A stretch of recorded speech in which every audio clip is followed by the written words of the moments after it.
am become death, the destroyer of worlds.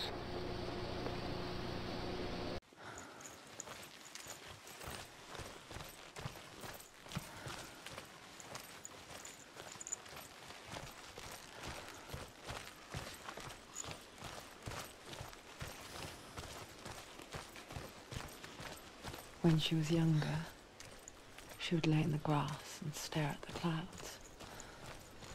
And there she saw them. Elusive, shifting faces. After a while, she could see the faces everywhere. In the trees, the mountains, caves.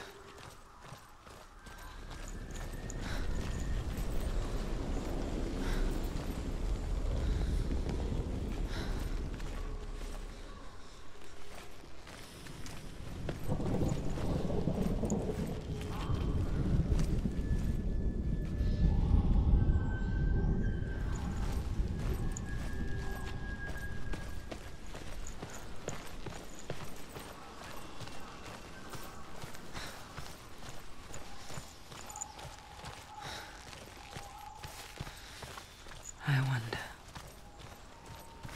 can you see the faces too? They're there, if you look for them. Mother?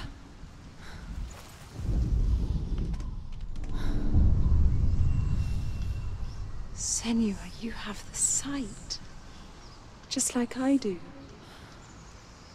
Once you can see into the underworld and all the souls within it will see you. Don't be afraid when they speak to you. I will always be here to guide you. Did you see her? That was her mother, Galina. She was a priestess, a healer. She taught Senua to see the weave that binds the world together. And it was beautiful. It was a time before the darkness. But when it did come, it first came for her mother. Senua still sees her face from time to time, hidden in the world. Like she's still watching over her. She misses her so much.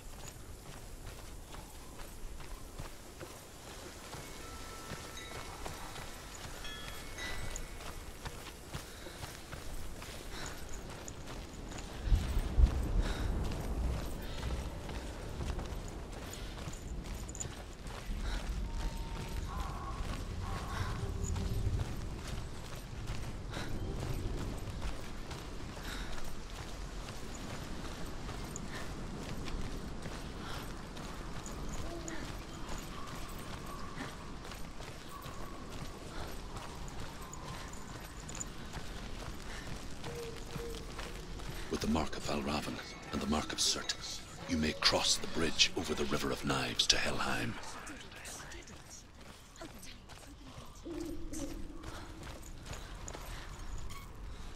Why is she waiting? She Open the has gate. to open No, the gate. don't. It's dangerous. It's dangerous. Don't open the gate. Don't. She's done it.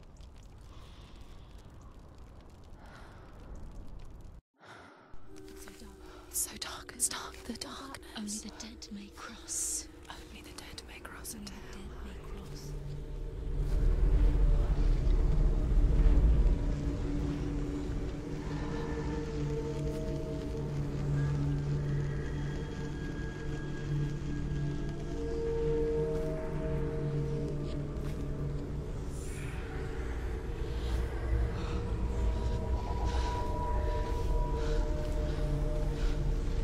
Truth?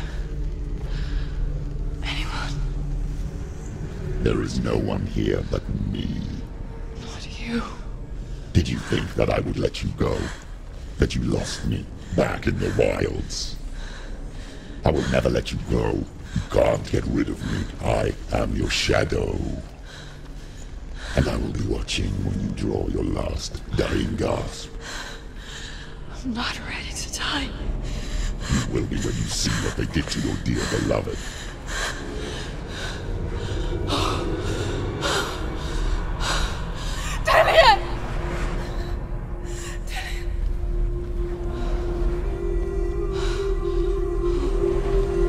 In this waking nightmare, where all dreams come true, you searched for control, a way to pull through.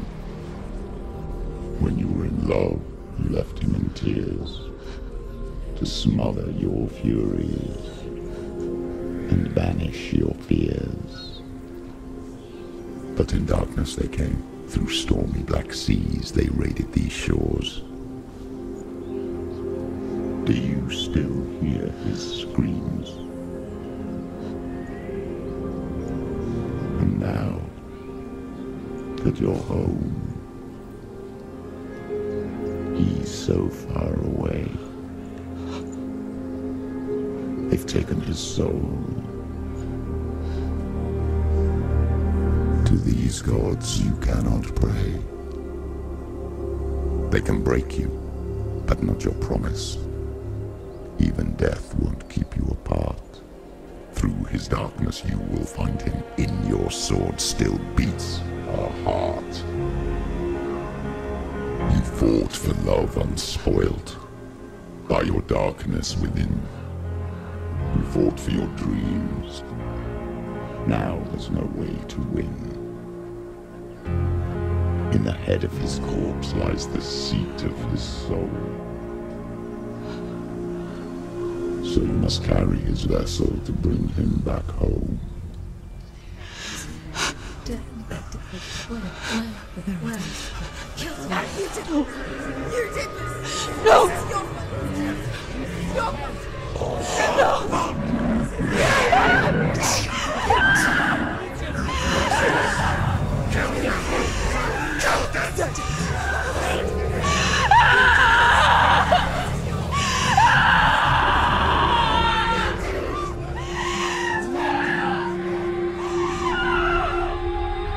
They can break you, but not your promise. Even death won't keep you apart. Through this darkness you will find him. In your sword still beats a heart.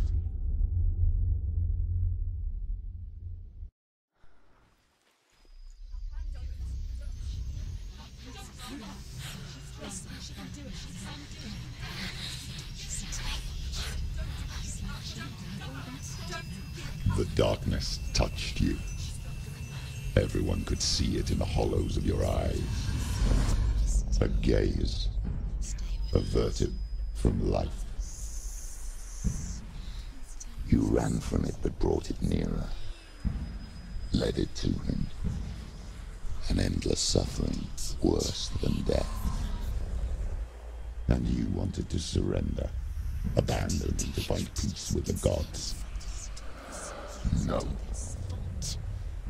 The darkness won't allow it. So you will walk into the lair of the beast. Look it in the eye, and you will go to war. This is your mission. This is your quest. There is nothing else left.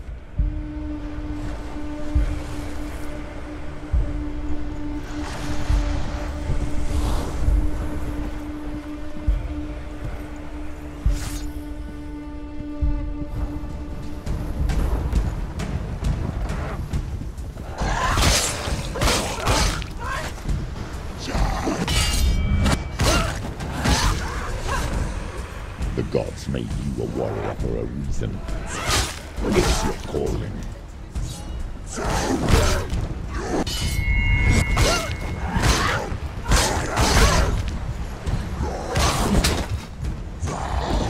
Finish this! End it now! Why suffer the past when there is a new road ahead? The only one that makes any sense.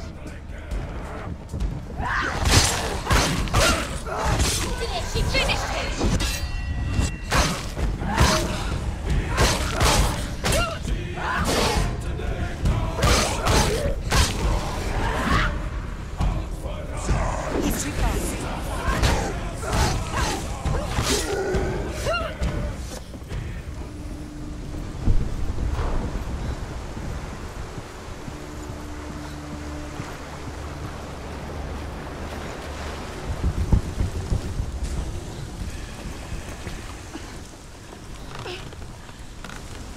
Every gate you open into darkness brings another change.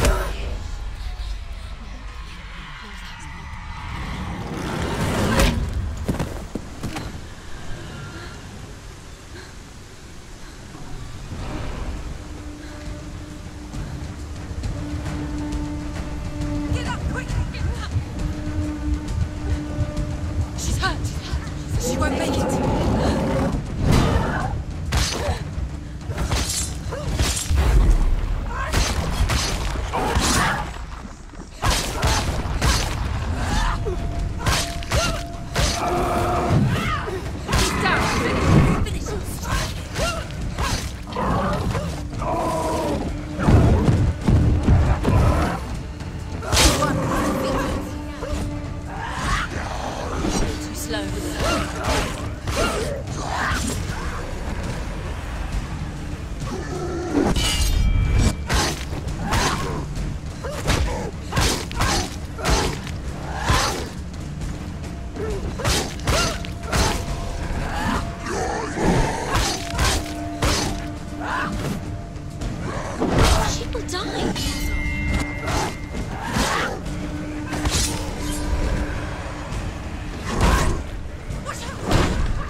However you come to the gold-covered bridge that leads to Hell, you may find it guarded by a giantess. She will ask your name. She will ask your lineage.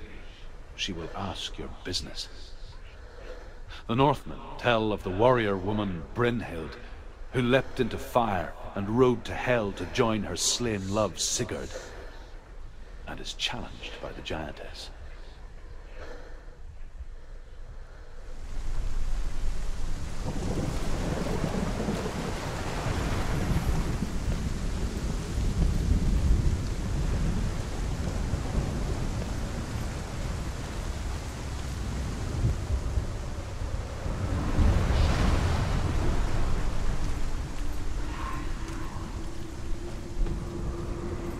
The journey to Helheim is never a straight one. Each must find their own path. Align yourself to its secrets, and you will find yours.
Oh, Senua.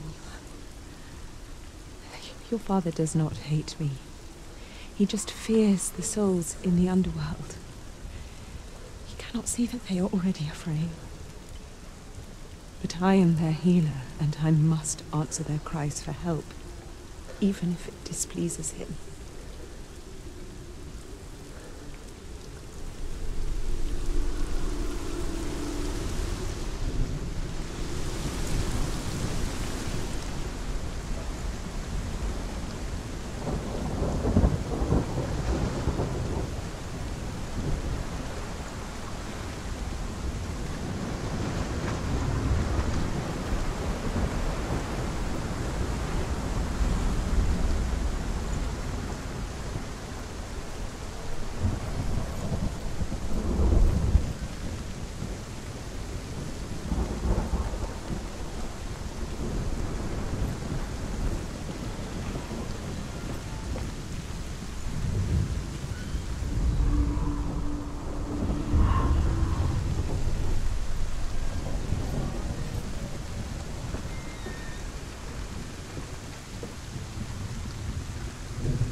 Hela possesses large dwelling places in Helheim. Tall are her walls, high are her gates. The name of her dish is hunger. Her knife is famine. On her threshold all will stumble. Her bed is called sick bed, and her bed hangings are called flames of a funeral pyre. They say she is easy to recognize, half black and half the color of flesh, and her face menacing and grim.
Yes, the source of the darkness.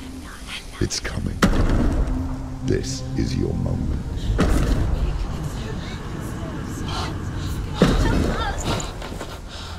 I'm sorry. I can't watch this. What are you doing? You're showing weakness. You're not a warrior. You're a disgrace. The gods will punish you for this. Get up. Pick up the sword. Pick it up. Fight the darkness. Fight it. Get up. Get up. Get up and fight.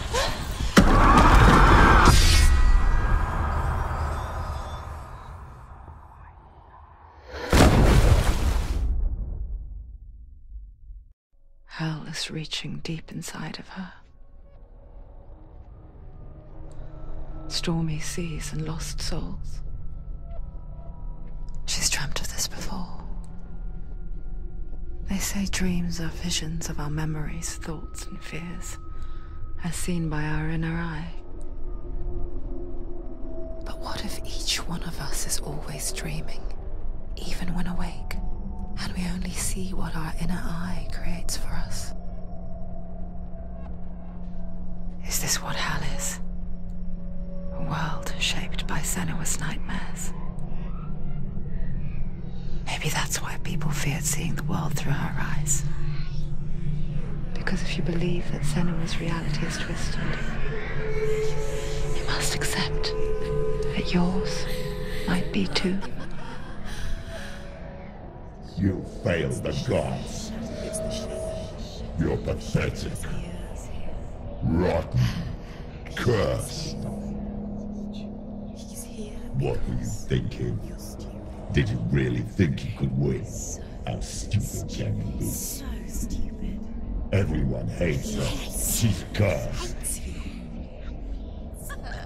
The shadow hates. Look at you. A warrior. Worthless. Weak. Pathetic. Go on. Feel sorry for yourself, because there's no one left to do that for you. Everywhere. You failed. What's that? Take it.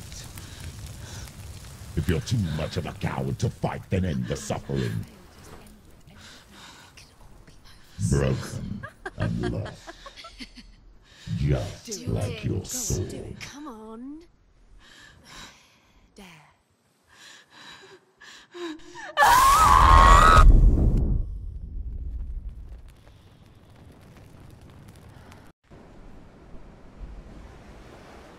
Why go on when you give everything and face that which torments you, only to find that it is worse than you could have imagined? Why go on? Is it really so weak to ask this? Or are we just so afraid of the honest answer that we do not dare pose the question? Sometimes the answer lies in a memory, a feeling, a song.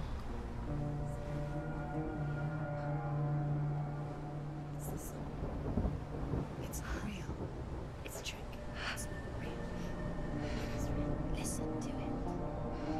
Don't give up. Did it? It's Not like this. it can't. It's not real. It is real. It's a trick. Don't trust it. Maybe you're already dead. Who are you? Do you still believe in me, Senua? No, it's not. It's a trick. She knows it's him. It's a trick. He's already dead. You know he's here. He can't be here. It's impossible.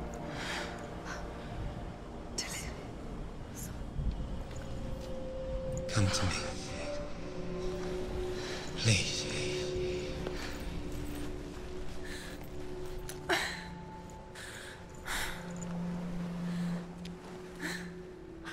light. Go towards the light. It's him. There he is. It can't be him. It's just a trick. It's in your mind. No, he's here. It's in your mind. It's real. It's happening. Go towards it.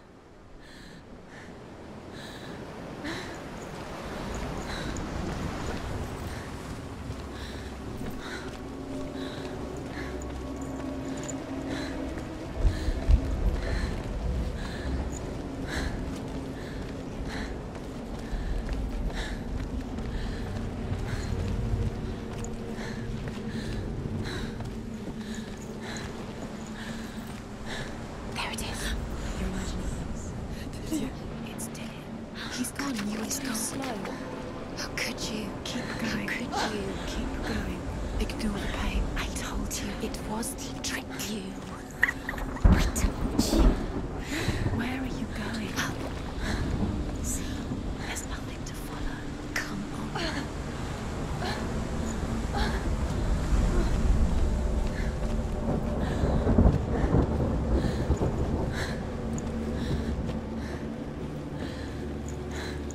Before she first met him, she was not in a good place. Just a teenager, but not like the others. Barely functioning, she rarely left the house. Her father Zinbao made sure of that. Only occasionally did she venture out on her own, collecting firewood and herbs. Errands out in the Orkney Plains. That was her world. Like this one. Barren and lonely.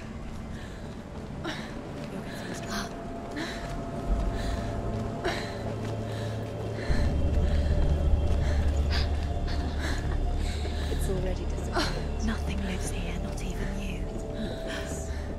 It's in your mind. You think you can see it, but it's in your mind.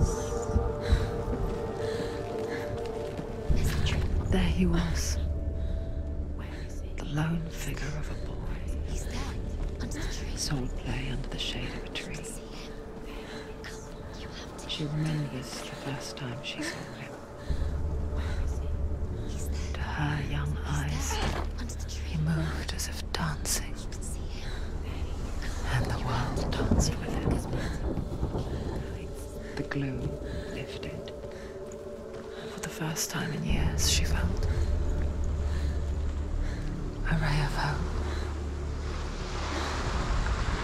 The Northmen tell of a great hero. His name is Sigmund. His father's hall was built around a great tree, and one day, Odin comes and thrusts a sword into the tree, a gift to whomever can release it. Many try, but the sword only comes out at Sigmund's touch. His brother-in-law, King Siggeir, wants it, but Sigmund refuses him, so King Siggeir plots revenge. He invites Sigmund and his brothers to a feast, but when they arrive, they are met with an army, not a warm welcome. King Siggeir captures Sigmund and his brothers, steals his coveted sword, and readies them for execution.